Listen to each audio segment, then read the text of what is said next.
আজকে থেকে প্রায় 4014 বছর আগের কথা।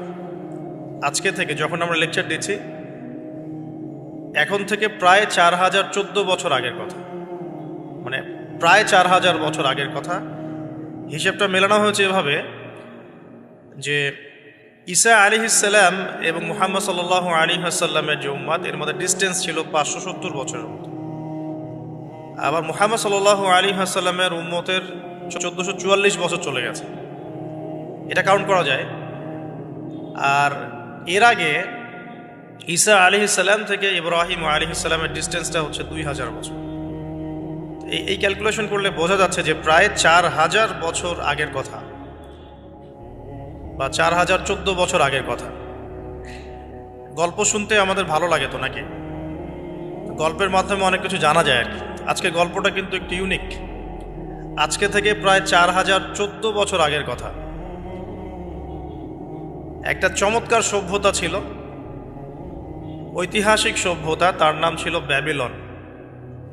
এটা ইরাকে ছিল, সেখানে বাবেল নামে একটা শহর ছিল। আমরা অনেকে জানি না যে বর্তমান বাগদাদ হচ্ছে সেই বাবেল নগরী। বর্তমান বাগদাদ হচ্ছে সেই বাবেল নগরী। আর বাবেল সম্পর্কে আল কোরআনে কিন্তু আয়াত আছে। আল কোরআন এমন একটা কিতাব, বিস্ময়কর কিতাব, যেখানে সব কিছুই নাজিল করা হয়েছে। তো আল্লাহ পাক সূরা কাহফে তো বলেছেন, ওয়ালাকাদ সাররাফনা ফি হাযাল কুরআন লিন-নাসি মিন কুল্লি মাসাল। আমি এই কোরআনে মানব জাতির জন্য প্রত্যেকটা বিষয়কেই ব্যাখ্যা করেছি। ওয়া নাযালনা আলাইকাল কিতাবা তিবয়ানান লিকুল্লি শাই। হে নবী, আমি আপনার প্রতি এমন একটা কিতাব নাজিল করেছি যেটা তিবয়ানান লিকুল্লি শাই, প্রত্যেকটা বিষয়কে ব্যাখ্যা করে। যারা আহলে কোরআন, ভ্রান্ত আকীদার অনুসারী, তারা কিন্তু এই আয়াত থেকেই দলিল পেশ করে। কোরআন তো তিবয়ানান লিকুল্লি শাই, প্রত্যেকটা বিষয়ের ব্যাখ্যা। তার নতুন করে হাদিসের কি প্রয়োজন আছে? এটা আমাদের আলোচনার টপিক না, আমরা ওদিকে যাচ্ছি না। তো আল্লাহ পাক কোরআনে কিন্তু বাবেল নগরীর কথা বলেছেন। সূরাতুল বাকারার 101-2 আয়াতগুলোতে আছে। এই বাবেল নগরী তৎকালীন সময় জাদুবিদ্যার একটা আকড়া ছিল আর কি। এর আগে আমরা জানি সুলাইমান আলাইহিস সালামের সময় ওই হারুত আর মারুত দুজন ফেরেশতাকে দিয়ে মানুষকে পরীক্ষা করা হয়েছিল। এই ঘটনাটা সূরা বাকারার 101-2 আয়াতগুলোর মধ্যে আছে, দেখে নিয়েন। আমি রেফারেন্সগুলো বলে দিলাম। এখানে এই বাবেল নগরীর কথাটা আছে, ঠিক আছে? তো এই নগরীতে প্রায় 4014 বছর আগে একটা ফুটফুটে সুন্দর শিশু জন্ম নেয়। দেখতে খুবই সুন্দর, অমায়িক, দেখলেই মানে মন কেড়ে নেয়ার মতো সুন্দর। এমন কিছু বাচ্চা থাকে কিন্তু দেখলে আদর করতে ইচ্ছা করে, মন কেড়ে নেয়ার মতো, ইউনিক, সবার চেয়ে আলাদা। এবং জন্ম নিয়েছে সে এমন একটা পরিবারে, যেই পরিবার তৎকালীন সময়কার যে জালেম শাসক নমরুদ, তার প্রধান পুরোহিত, তার নাম আজার। তৎকালীন বাবেলের শাসনকর্তার নাম হচ্ছে নমরুদ এবং তার প্রধান পুরোহিতের নাম আজার। তার ঘরেই জন্ম নিয়েছেন এই তাওহীদের শেকর ইব্রাহিম আলাইহিস সালাম। আল্লাহ পাকের কি মানে, আল্লাহ পাক কি না করতে পারেন। যেখানেই আবু জেহেল, সেখানেই মুহাম্মদ সাল্লাল্লাহু আলাইহি ওয়াসাল্লামের জন্ম হয়। যেখানেই নমরুদ, সেখানে ইব্রাহিমের মতো মানুষ আসেন। যেখানেই ফেরাউন, সেখানে আবার মূসা আসেন। মূসাকে আল্লাহ রাব্বুল আলামিন ফেরাউনের ঘরেই মানুষ করলেন। ইব্রাহিম আলাইহিস সালামকে আল্লাহ পাক আজারের ঘরেই মানুষ করলেন। আজকে আমরা দেখি এরকম সিটি অফ আখিরুজ্জামানে কিছু কিছু দিনী বোন চেহারা না দেখানোর জন্য আন্দোলন করছে। চিন্তা করতে পারেন, যেখানে যত বেশি জাহেলিয়াত, সেখানে তত পাক্কা মুসল্লি জন্ম নেবে, মুমিন জন্ম নেবে ইনশাআল্লাহ। যেখানে যত বেশি জাহেলিয়াত, সেখানে তত শক্তিশালী মুমিনদের জন্ম হবে ইনশাআল্লাহ। তো এখন তৎকালীন নমরুদ যে সভ্যতার অধিবাসী ছিল, এই সভ্যতাটাকে আমরা বলি কালাডীয় সভ্যতা। এটাকে কালাদীয় সভ্যতা বলা হয়। এটা মূলত জাদুর জন্য একটু বিখ্যাত ছিল, যেটা রেফারেন্স আমি দিলাম সুলাইমান আলাইহিস সালামের যুগ থেকে। এখানে আজারের ঘরে জন্ম নিয়েছেন আমাদের নবীগণের পিতা মুসলিম জাতির পিতা ইব্রাহিম আলাইহিস সালাম। সুবহানাল্লাহ। বলা বাহুল্য যে নমরুদ কিন্তু 400 বছর বেঁচে ছিল এবং 400 বছর হায়াত পাওয়ার পরে সে মনে করছিল যে সে কখনো মারা যাবে না।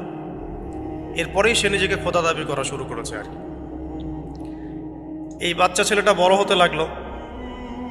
যারা সমাজকে পরিবর্তন করে তারা কিন্তু সমাজের স্রোতে গা ভাসায় না। নবী সাল্লাল্লাহু আলাইহি ওয়াসাল্লামের জন্মটা একটু মিলাই এটার সাথে। আমাদের নবীও ঠিক এরকমই একটা সমাজে জন্ম নিয়েছেন।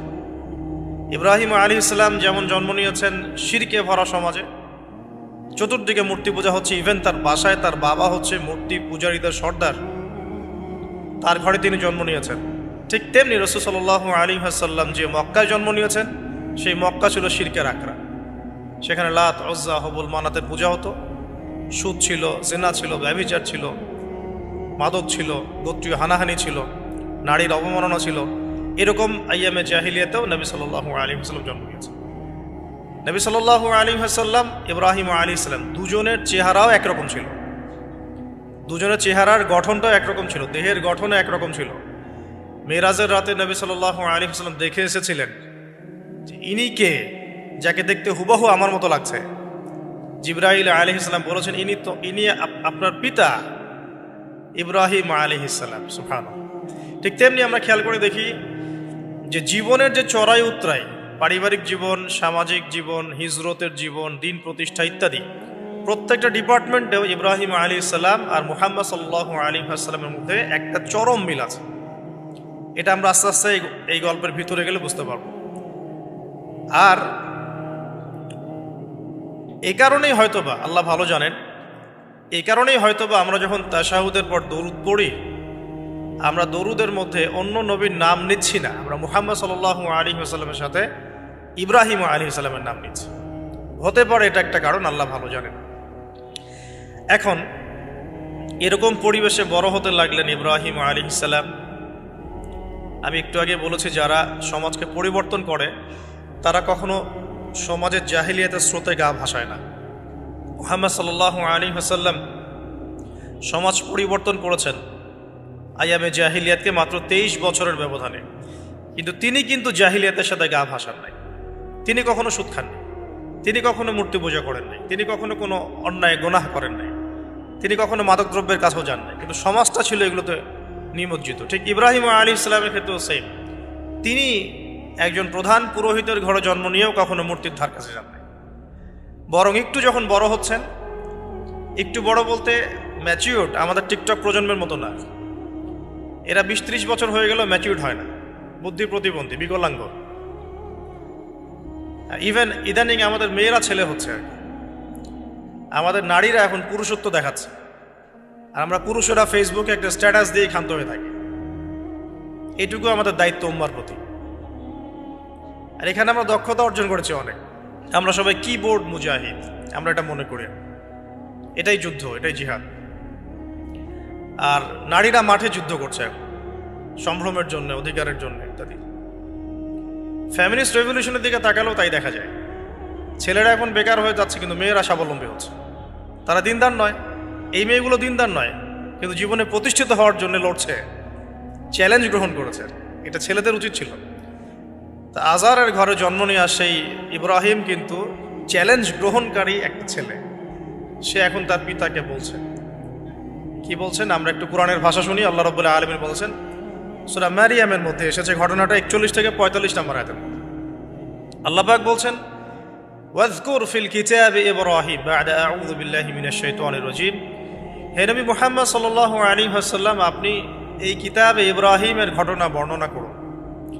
ইয ক্বালা লিআবিহি, যখন ইব্রাহিম তার বাবাকে বললেন, তার বাবা মানে আজারকে বললেন, ইয়া আবাতি, হে আমার বাবা, লিমা তা'বুদু, তুমি কেন ইবাদত করো এমন সত্তার, মা লা ইয়াসমাউ, যে শুনতে পারে না, ওয়ালা ইউবসিরু, দেখতেও পারে না, ওয়ালা ইউগনি আনকা শাইআ, তোমার কোনো উপকার করতে পারে না। একটা ছেলে যার বয়স হবে 15 থেকে 20, হয়তো বা হাইয়েস্ট, তার কাছে কি এমন জ্ঞান আসলো যে সে তার বাবাকে এখন চ্যালেঞ্জ করছে? তার জ্ঞানতাত্ত্বিক যুদ্ধ শুরু হলো, আদর্শিক যুদ্ধ শুরু হলো বাবার সাথে। হে আমার বাবা, আপনি কেন এমন সত্তার ইবাদত করছেন যে শুনতেও পারে না? অসারতা দেখিয়ে দেওয়া হচ্ছে চোখে আঙ্গুল দিয়ে, দেখতেও পারে না, আপনার তো কোনো উপকারও করতে পারে না, কোনো ক্ষতিও করতে পারে না।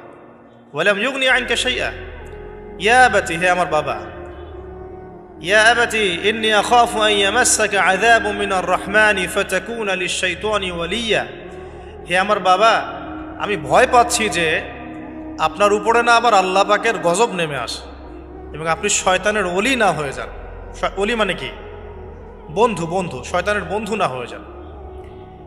ইয়া আবাতি ইন্নী ক্বাদ জাআনি মিনাল ইলম মা লাম ইয়াতিকা ফাত্তাবি'নি আহদিকা সিরাতান সাওয়্যা। কি চমৎকার কথা!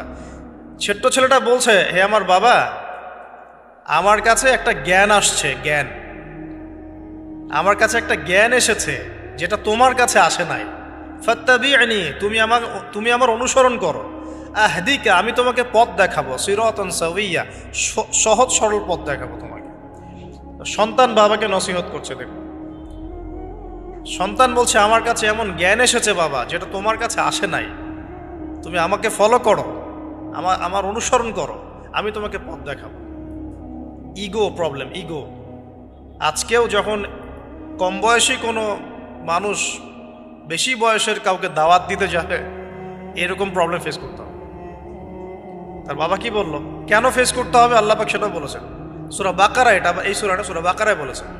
ওয়াইদা কিলা লাহু ইত্তাকিল্লাহ, কিছু মানুষ আছে যাদেরকে যদি বলা হয় আল্লাহকে ভয় করুন, আখাযাতহুল ইজ্জাতু বিল ইসম, তাদের প্রেস্টিজে লাগে। এক কথায় কি? প্রেস্টিজে লাগে, প্রেস্টিজ নষ্ট হয়। আখাযাতহুল ইজ্জাতু বিল ইসম ফাহাসবুহু জাহান্নাম, আল্লাহ বলেন ওর জন্য জাহান্নামই যথেষ্ট। ওয়াসাআত মাসীরা, কত নিকৃষ্ট সেই আশ্রয়স্থল। এখনকার সমাজে এই প্রবলেমটা আপনারা ফেস করবেন। যদি আপনার বয়স কম হয়, আপনার কাছে অনেক জ্ঞান থাকলেও মানুষ সমাজের নিতে যাবে না। আপনি ক্রিপ্টোকারেন্সি নিয়ে কথা বলছেন, এক শ্রেণী ধর্মনেতাই আপনার পিছনে লেগে যাবে। আপনি ইসলামিক রেভলিউশন নিয়ে কথা বলবেন, ইসলাম এস্টাবলিশমেন্ট নিয়ে কথা বলবেন, ইউনিটি নিয়ে কথা বলবেন, উম্মার করণীয় নিয়ে কথা বলবেন। আপনি এই বয়সে, এত ছোট বয়সে আপনি উম্মার প্রবলেমসগুলো ফাইন্ড আউট করে সেগুলো সলিউশন নিয়ে কথা বলবেন, এত বড় সাহস আপনার? এটাই প্রবলেম। অথচ চমৎকার একটা বিষয়, আমাদের সমাজে এগুলো দেখা যায়, অন্য কোথাও দেখা যায় না। কোনো ড্রাইভারকে জিজ্ঞাসা করবেন, কোনো ড্রাইভারকে জিজ্ঞাসা করবেন, তার স্কিল সম্পর্কে জিজ্ঞাসা করবেন যে আপনার স্কিল কেমন।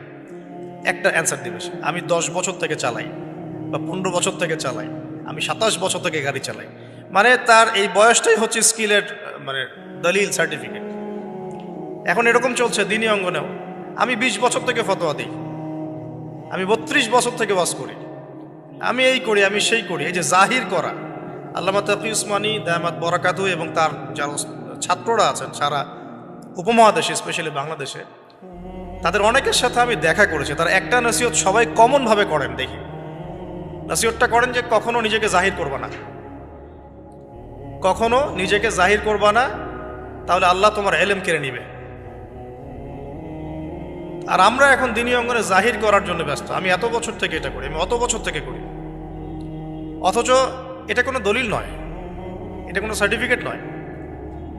এত বছর থেকে বলার পরেও ভুল হতে পারে, যেটা ভুল হবে সেটা শুধরে নিতে হবে। আর নবী সাল্লাল্লাহু আলাইহি ওয়াসাল্লাম যায়েদ বিন হারেসা রাদিয়াল্লাহু আনহুকে একটা কাফেলা সেনাপতির দায়িত্ব দিয়েছিলেন যখন তার বয়স মাত্র 17 বছর। কত বছর?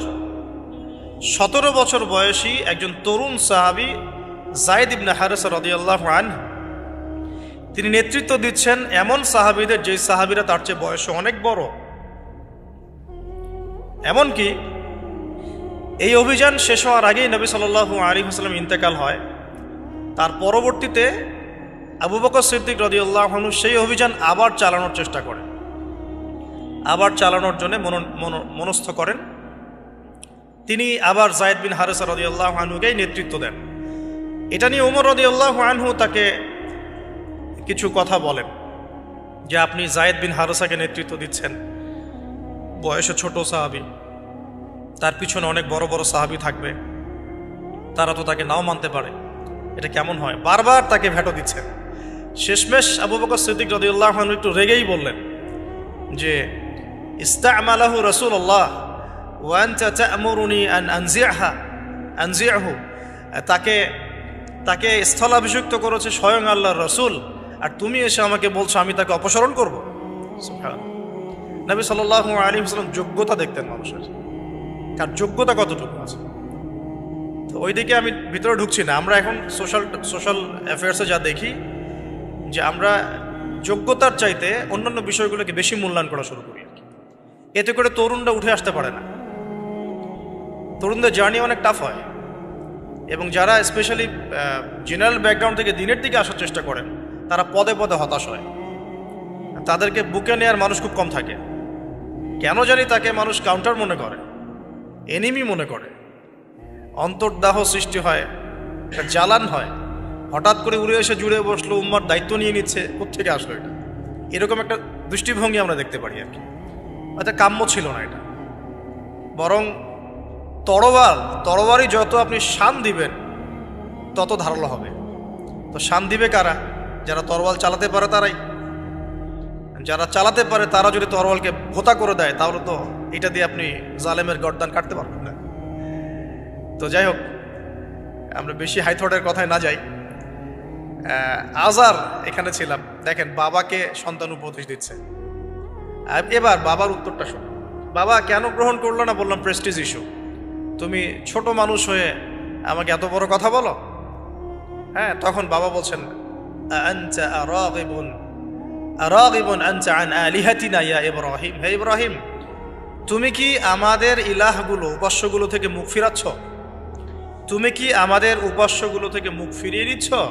আরাগিবুন আনতা আন আলিহাতিনা ইয়া ইব্রাহিম লা ইল্লাম তানতাহি, যদি বিরত না হও, ঠিক যেমন থ্রেট আমাদেরকে করা হয়, যদি বিরত না হও, লা ইল্লাম তানতাহি লা আরজুমান্নাকা লা ইল্লাম তানতাহি লা আরজুমান্নাকা রাহজান মালিয়া। তিনি বলছেন যদি বিরত না হও তাহলে তোমার মাথাটা পাথর দিয়ে মেরে ফাটিয়ে দেবে। আরজুমান্নাকা মানে রজম করবো। রজম মানে কি? কোমর পর্যন্ত গেথে পাথর মারা। বিবাহিত পুরুষ জেনা করলে যেটা শাস্তি হয়। লা ইল্লাম তানতাহি, যদি বিরত না হও, লা আরজুমান্নাকা রাহজান মালিয়া, দূর হও এখান থেকে বের হও হতভাগা, আমরা বলি না, দূর হও এখান থেকে।